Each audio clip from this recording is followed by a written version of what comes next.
ମୁଁ ଅଭୟ କୁମାର ମୋର YouTube channel ମାଧ୍ୟମରେ ସମସ୍ତଙ୍କୁ ସ୍ୱାଗତ ଜଣାଉଛି। ତ OSSC ବା Odisha subordinate staff selection commissioner ଏକ ରିକ୍ରୁଟମେଣ୍ଟ ନ୍ୟୁଜ୍ ଆସିଛି। ତ ଆମେ ଡିଟେଲ୍ରେ ଜାଣିବା, ଭିଡ଼ିଓଟି ଶେଷ ପର୍ଯ୍ୟନ୍ତ ଦେଖନ୍ତୁ, ଲାଇକ୍ ସବସ୍କ୍ରାଇବ୍ ସେୟାର କରନ୍ତୁ। ତ ଦେଖନ୍ତୁ ଏଠି ସ୍ପଷ୍ଟ ମେନ୍ସନ୍ ଅଛି କି OSSC ବା ଓଡ଼ିଶା ସବଅର୍ଡିନେଟ୍ କମିଶନ ବା Odisha subordinate staff selection commission, ଏହାର ଡେଟ୍ ତ ଏଠି ଲେଖା ହେଇଛି ଯେ 15 ଡିସେମ୍ବର 2023 ଅର୍ଥାତ୍ ରିସେଣ୍ଟଲି ଆସିଥିବା ଏକ ନୋଟିସ୍। ଏହାର ସବଜେକ୍ଟ କଥା ଯଦି ଆମେ ଦେଖିବା ଏଠି ସ୍ପଷ୍ଟ ମଧ୍ୟ ଲେଖା ଅଛି କି invitation of online application for combined recruitment examination 2023 for the post of pharmacist and multipurpose health worker. ତ ଫାଇନାଲ୍ ଆମେ ଜାଣିବାକୁ ପାଇଲୁ କି ମଲ୍ଟିପର୍ପୋଜ୍ ହେଲ୍ଥ ୱାର୍କର ଏବଂ ଫାର୍ମାସିଷ୍ଟ ପଦବୀକୁ ନେଇ ଏକ ନୂଆ ନିଯୁକ୍ତି ବା ରିକ୍ରୁଟମେଣ୍ଟ ଆସିଛି। ତ ଆମେ ଦେଖିବା ଯେ ଏହାର କ'ଣ ଆପ୍ଲାଏ ଡେଟ୍ ରହିଛି ଏବଂ ଷ୍ଟାର୍ଟିଂ ଡେଟ୍ କ'ଣ ରହିଛି। ତେବେ ଏଠି ଦେଖନ୍ତୁ ସ୍ପଷ୍ଟ ମେନ୍ସନ୍ ଅଛି, କି 22/12/2023 ଅର୍ଥାତ୍ ଏଇ ମାସ 22 ତାରିଖଠୁ ଏହାର ରେଜିଷ୍ଟ୍ରେସନ୍ ଏବଂ ରିରେଜିଷ୍ଟ୍ରେସନ୍ ଆରମ୍ଭ ହେବ ଏବଂ 16/1/2024 ଅର୍ଥାତ୍ ଜାନୁଆରୀ 16 ତାରିଖ ପର୍ଯ୍ୟନ୍ତ ଚାଲୁ ରହିବ। ଏବଂ ସବମିଶନ୍ ଅଫ୍ ଅନଲାଇନ୍ ଆପ୍ଲିକେସନ୍ କଥା ଯଦି ଆମେ ଦେଖିବା, ତେବେ ସେ ମଧ୍ୟ ଏଇ 22/12 ଅର୍ଥାତ୍ ଏଇ ଡିସେମ୍ବର 22 ତାରିଖରୁ ଆରମ୍ଭ ହୋଇ ଜାନୁଆରୀ 20 ତାରିଖ ପର୍ଯ୍ୟନ୍ତ ଚାଲୁ ରହିବ। ଏବଂ ଏଇ ୱେବସାଇଟ୍ ଜରିଆରେ ପିଲାମାନେ ଆପ୍ଲାଏ କରିବେ। ତ ଏଇଟା ଡିଷ୍ଟ୍ରିକ୍ଟ କ୍ୟାଡର ଅନୁସାରେ ହିଁ ନିଯୁକ୍ତି ସବୁ ଦିଆଯିବ। ଏଇ ଯେଉଁ ମଲ୍ଟିପର୍ପୋଜ୍ ହେଲ୍ଥ ୱାର୍କର ଏବଂ ଫାର୍ମାସିଷ୍ଟ ଯେଉଁ ପଦବୀ ରହିଛି। ଏବଂ ଆମେ ଆଉ ଡିଟେଲ୍ଡ ମନେ ଜାଣିବା ଯେ କ'ଣ ରହିଛି।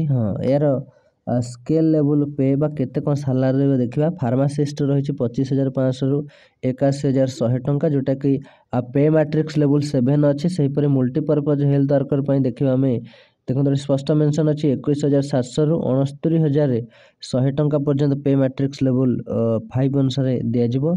ଏହାର ଏଜୁକେସନ୍ କ୍ୱାଲିଫିକେସନ୍ କଥା ଯଦି ଆମେ ଦେଖିବା, ଏଠି ସ୍ପଷ୍ଟ ମେନ୍ସନ୍ ଅଛି କି ଏଜ୍ ଆଣ୍ଡ ଏଜୁକେସନ୍ କ୍ୱାଲିଫିକେସନ୍। ତ ଫାର୍ମାସିଷ୍ଟ ପାଇଁ ମିନିମମ୍ ଏଜୁକେସନ୍ କ୍ୱାଲିଫିକେସନ୍ ରହିଛି ଯେ a candidate must have passed +2 science examination, +2 science ଥିବା ଦରକାର ଏବଂ ଡିପ୍ଲୋମା ଇନ୍ ଫାର୍ମାସି ଥିବା ଦରକାର ବା ବ୍ୟାଚଲର ଅଫ୍ ଫାର୍ମାସି ଡିଗ୍ରୀ ଥିବା ଦରକାର ଗୋଟେ ଭଲ ଗଭର୍ଣ୍ଣମେଣ୍ଟ କଲେଜ ବା ଇନଷ୍ଟିଚ୍ୟୁଟ୍ରୁ ଯେଉଁଟାକି AICTE ଆପ୍ରୁଭ୍ଡ ହୋଇଥିବା ଦରକାର। ଏବଂ ସେମାନଙ୍କର ଏଜ୍ ରହିଛି 21ରୁ 38 ବର୍ଷ ଭିତରେ ହିଁ ସେମାନେ ଆପ୍ଲାଏ କରିପାରିବେ ଫାର୍ମାସିଷ୍ଟ ପାଇଁ। ସେହିପରି ଆମେ ଦେଖିବା ଯେ ମଲ୍ଟିପର୍ପୋଜ୍ ହେଲ୍ଥ ୱାର୍କର କ'ଣ ସବୁ ପଦବୀ ରହିଛି। ଦେଖନ୍ତୁ ଏ ଯେଉଁ ମଲ୍ଟିପର୍ପୋଜ୍ ହେଲ୍ଥ ୱାର୍କର ହେଉଛି ମେଲ୍ ବା କେବଳ ପୁଅ ପିଲାମାନେ ହିଁ ଆପ୍ଲାଏ କରିପାରିବେ। ଏଥିରେ ମଧ୍ୟ ରହିଛି +2 ସାଇନ୍ସ ଏବଂ diploma in pharmacy from A government medical college. ଏଥିରେ ମଧ୍ୟ ଏଇଟା କ୍ୱାଲିଫିକେସନ୍ ରହିଛି, ଏଜୁକେସନ୍ କ୍ୱାଲିଫିକେସନ୍ ରହିଛି ଏବଂ 21ରୁ 38 ବର୍ଷ ଭିତରେ ମଧ୍ୟ ହୋଇଥିବା ଦରକାର ଏଜ୍ କଥା ଯଦି ଆମେ ଦେଖିବା।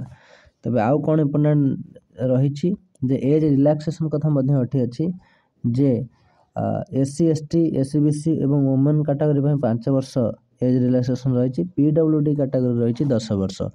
ତେବେ ଏଇଭଳି ଭାବରେ ସବୁ ଇନଫର୍ମେସନ୍ ରହିଛି ଯେ ଫାର୍ମାସିଷ୍ଟ ଏବଂ ମଲ୍ଟିପର୍ପୋଜ୍ ହେଲ୍ଥ ୱାର୍କର ପାଇଁ ଯେଉଁମାନେ ଅପେକ୍ଷା କରିଥିଲେ ସେମାନଙ୍କ ପାଇଁ ଭ୍ୟାକାନ୍ସି ଆସିଛି, ସେମାନେ ନିହାତି ଆପ୍ଲାଏ କରନ୍ତୁ।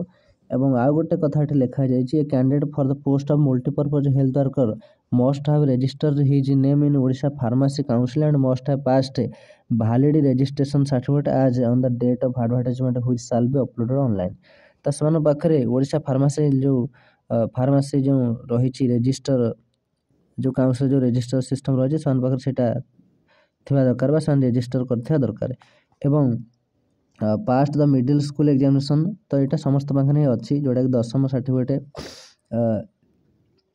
ଏବଂ ଆଉ ଗୋଟେ କଥା ଲେଖା ହେଇଛି ଯେ ପାସ୍ଡ ମାଟ୍ରିକୁଲେସନ୍ର equivalent examination with Odia as the medium of examination. ତ ସମସ୍ତଙ୍କ ପାଖରେ ଏ କ୍ୱାଲିଫିକେସନ୍ ନିହାତି ଭାବେ ରହିଛି। ଆମେ ଅଦର ଏଲିଜିବିଲିଟି ଦେଖିବା ଯେ ଅଦର ଏଲିଜିବିଲିଟି ଏଠି ରହିଛି ଯେ ସେ ଜଣେ ଭାରତୀୟ ହେଇଥିବା ଦରକାର, ଭଲ ଚରିତ୍ରବାନ ହେଇଥିବା ଦରକାର। ତ ଇଏ ବି ଯାହା ସବୁ ରହିଛି ସମସ୍ତଙ୍କ ପାଖରେ ରହିଛି, ସବୁ ପିଲାଙ୍କ ପାଖରେ ନିହାତି ତ ଏ ଏଲିଜିବିଲିଟି ସମସ୍ତଙ୍କ ପାଖରେ ଅଛି। ତ ଆମେ ଦେଖିବା ଏକ୍ଜାମ୍ ଫିସ୍ କଥା ଦେଖିବା ଯେ ପରୀକ୍ଷା, ତ ଏଠି କୌଣସି ପରୀକ୍ଷା ଫିସ୍ ଦେବାକୁ ପଡ଼ିବନି ପିଲାମାନଙ୍କୁ। ଏବଂ ଲାଷ୍ଟ ଡେଟ୍ ରହିଛି 20/1/2024 ଜାନୁଆରୀ ମାସ 20 तारीख पर्यंत रही। तो पिला किभଳି भाବରେ अप्लाई करेंगे ना जो मैंने रेजिस्टर पूर्व करना से रेजिस्टर करेंगे और जो मैंने रेजिस्टर कर पुणी री रेजिस्ट्रेशन करेंगे एवं अप्लाई करेंगे।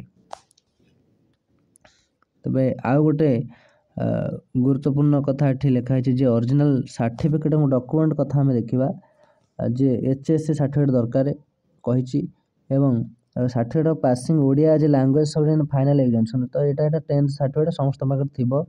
Certificate of registration in the pharmacist council of state of Odisha यहाँ निहाती रहा दरकार। एवं जो मान एससी एसटी से कास्ट सर्टिफिकेट निहाती दरकार। एक्स सर्विस मैन जो मैंने सब डिस्चार्ज सर्टिफिकेट से दरकार। तो यही भाव में इंपोर्टाट डॉक्यूमेंट सब रही। तब आम देखा place and date of written test कथा देखा। तो लिखी स्पष्ट the written test for combined recruitment examination shall be held in all district सब जिले में हम एवं March to be held on month of March. तो 2024 मार्च भीतर ही ये परीक्षा सब करा जीवो बोली मेंशन अच्छी। तब आउ कौन सब डिटेल रही ना एठी लिखाई जे admission letter the provisional admission letters containing intimation about the date time and venue for written test shall be upload in the commission website. तो अप्लाई पर कौन केतबेले एडमिट कार्ड आसो एग्जाम हम तो से यही वेबसाइट माध्यम परिप्रकाश करेंगे और पिला आईडी पासवर्ड देकी तुमको डाउनलोड एडमिट कार्ड बा एडमिशन लेटर टी पाइपर। तेरे प्लान ऑफ रिटन टेस्ट कथा आम देखा ये स्पष्ट लिखा है रिटन टेस्ट ये कौन हम जो फार्मासिस्ट एवं मल्टीपर्पज हेल्थ वर्कर मेल जो आसी कौन ना कंबाइंड यार रही जे वन पेपर रही कौन पेपर्स गोटे पेपर तो question on subject syllabus of diploma pharmacy. तो से आसो 60 प्रश्न 60 मार्क। तो गोटे लेखा प्रश्न को गोटे मार्क। तो कौन प्रश्न आसो ना question on subject as per syllabus of diploma in pharmacy. तो फार्मेसी उपर ही आसो 60टा प्रश्न और 60 मार्क प्रति प्रश्न पर गोटे लेखा mark. Questions based on practical skill उपर आसो 25टा क्वेश्चन 25 मार्क। सेहीपरि आर्थमेटिक 10th स्टैंडर्ड आसो 10टा क्वेश्चन 10 मार्क। सेपरि इंग्लिश आसो 5टा क्वेश्चन 5 मार्क। टोटाल 2 घंटा टाइम दिज्व और 100 मार्कर एग्जाम टी करा से भाई आउ कौन डिटेल रही आम देखा। देखो गोटे गुरुत्वपूर्ण कथा जी सब जहाँ परीक्षा हम सब एमसीक्यू बा मल्टीपल चॉइस क्वेश्चन सब आसो एवं मेरिट केमी प्रकाश पाइब जे लिखाई the provisional merit list of candidate shall be prepared in the order of merit अनुसार ही प्रकाश पाइब on the basis sum total of marks secured by candidates in the written test and marks awarded to short term कोविड-19 health care workers. तो जो मानक भी कोविड-19 health care भाव में जो मैंने थे से जो सर्टिफिकेट बा किसी मार्क फार्क दि जाइए एवं जो मैंने मेरिट अनुसार कौन केते नंबर रखी तो से अनुसार ही से मेरिट प्रकाश करा जो मैंने मल्टीपर्पज हेल्थ वर्कर और फार्मासिस्ट आवेदन करेंगे। तबे आउ कौन सब डिटेल रही तो सब डिटेल निहाती जाना।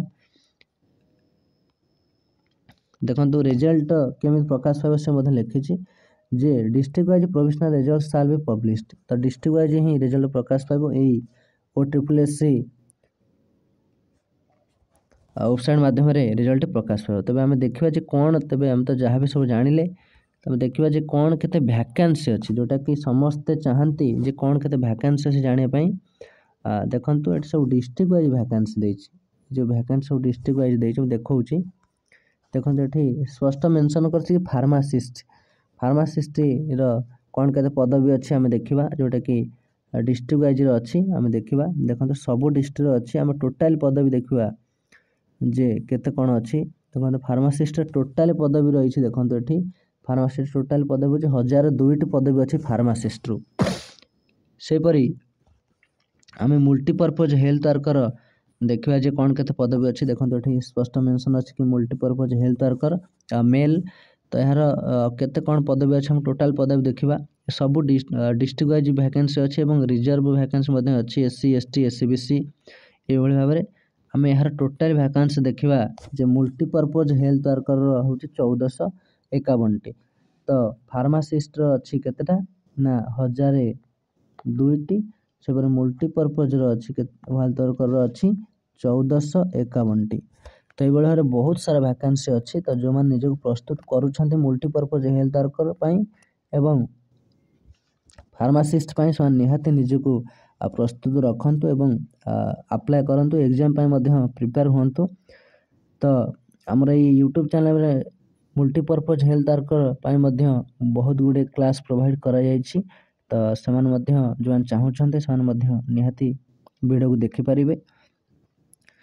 ତେବେ ଏଇଭଳି ଭାବରେ ଇନଫର୍ମେସନ୍ଟା ରହିଛି ଫାର୍ମାସିଷ୍ଟ ଏବଂ ମଲ୍ଟିପର୍ପଜ୍ ହେଲ୍ଥ ୱାର୍କର ମେଲ୍ ଉପରେ এই নোଟିସ୍ଟି ରହିଛି। ତେବେ ଆଶା କରୁଛି ଭିଡ଼ିଓଟି ସମସ୍ତଙ୍କୁ ନିହାତି ଭଲ ଲାଗିଥିବ। ଶେଷ ପର୍ଯ୍ୟନ୍ତ ଦେଖିଥିବାରୁ ସମସ୍ତଙ୍କୁ ଧନ୍ୟବାଦ।